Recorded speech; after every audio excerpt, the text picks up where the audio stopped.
November 2001, southern Afghanistan. The sun is already up. That is the first problem. The SAS does not fight in daylight if it can help it. Darkness is a weapon. It erases distance, hides movement, and turns trained men into ghosts. But on this morning, there is no darkness. There is only flat, open desert, a mountain at their backs, and somewhere ahead a fortified compound housing between 80 and 100 heavily armed al-Qaeda fighters who have had years to dig in. The ground offers nothing. No cover, no ridgeline, no approach. Just open desert stretching toward trenches, bunkers, and cave entrances the enemy knows by heart, and the SAS has never seen.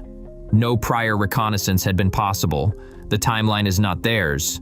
U.S. air support gives them 1 hour. Daylight is not a choice. It is the only option. 1 hour of air support, broad daylight, no cover, no prior eyes on target. The commanding officer of 22nd SAS is Lieutenant Colonel Ed Butler. He takes the mission anyway. But what happened on the ground tells you something deeper. Something that has less to do with courage as a feeling and more to do with what the human brain can be trained to do when everything around it is telling it to stop. This is Operation Trent. November 2001, the largest SAS ground assault since the Second World War. And it starts with a jump no one had done in wartime before. 8 men from G Squadron stepped out of a C-130 at high altitude, in darkness, over the Registan Desert. High altitude, low opening. No margin for error. Their task was to land and mark out a temporary airstrip on a flat patch of Afghan desert so the main force could follow. What followed them was significant. 38 Land Rovers, 8 motorbikes, 2 logistics trucks, over 100 operators, all of it rolling off the ramps of C-130 aircraft that touched down just long enough to unload before lifting away again. By the time the sun came up fully, the force was on the move. The facility sits at the foot of the Koh-I-Malik mountain, 12 miles from the Pakistani border, built into houses, compounds, and caves, trenches, bunkers, fighting positions cut into the ground. The men inside know every inch of it. The SAS has never seen it up close. They are well armed, motivated, and they believe completely in what they are defending. They know all of this. They keep moving. If you have ever studied how the SAS selects and trains its people, one principle runs through almost everything. They are not looking for men who feel no fear. They are looking for men who can keep functioning while they feel it.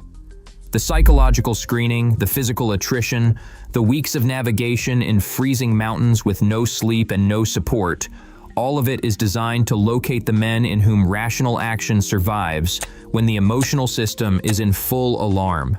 That combination, awareness of danger alongside continued function, is rarer than most people assume. What it produces is what you are about to see.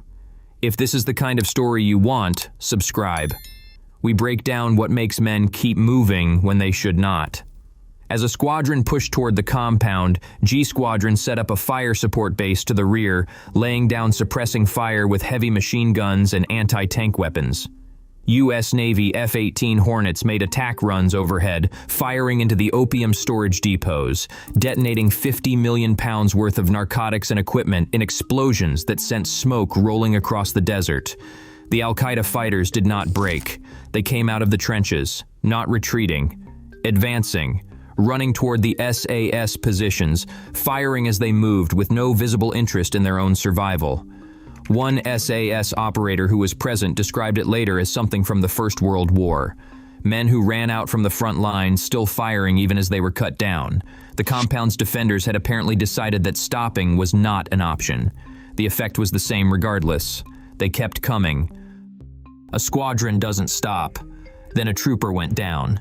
He was hit during the advance on the fortified positions, in the open, in full view of the enemy.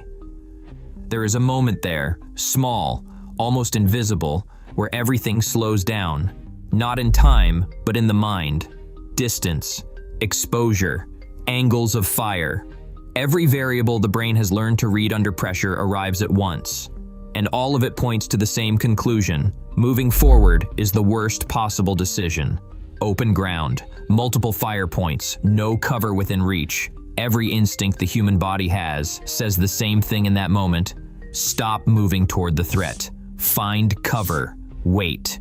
2 SAS men ran forward, not to cover, not away from the contact, directly toward the wounded man, through the incoming fire, and carried him back to safety. There is a specific mechanism behind that decision, and it is not what most people assume when they hear the word bravery. Research into elite unit cohesion consistently shows that in groups built on deep mutual trust and shared identity, the threat to a teammate does not register the same way as a threat to oneself. It does not produce the same freeze response. It produces movement. The men who ran forward were not overriding fear through willpower in the moment. They were already moving. The response had been built into them through years of training in exactly this kind of scenario, until it was no longer a choice but a pattern that activated before conscious thought could slow it down.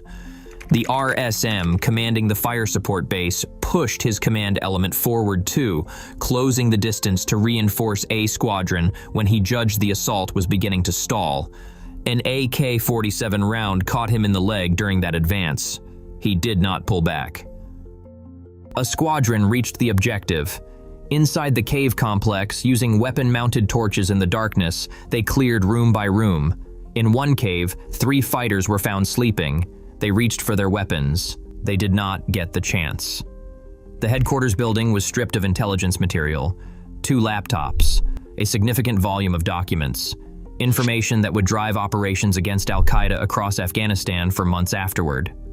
4 hours after the first shots were fired, the compound was secure. 4 SAS operators were wounded. None were killed. The enemy death toll is officially unconfirmed and is estimated at between 18 and 73 fighters. Several dozen more were wounded or captured. A U.S. Chinook extracted the wounded. The rest of the force loaded into C-130 aircraft and left. 3 weeks later, they were back in the United Kingdom. 5 decorations were awarded across A Squadron and G Squadron, a Distinguished Service Order, 2 military crosses, 2 conspicuous gallantry crosses, the 2nd highest combat gallantry award in the British military, 1 step below the Victoria Cross. What those awards do not capture is the psychological reality of what it takes to keep moving under those conditions. No cover, daylight, an enemy that will not stop, a man down in the open, and 2 operators who ran toward it anyway. That is not something you are born with. It is built, carefully and deliberately, through a process designed to find the men who can separate the weight of danger from the fact of it, and keep functioning regardless. By the time it matters, it isn't a choice anymore. They move.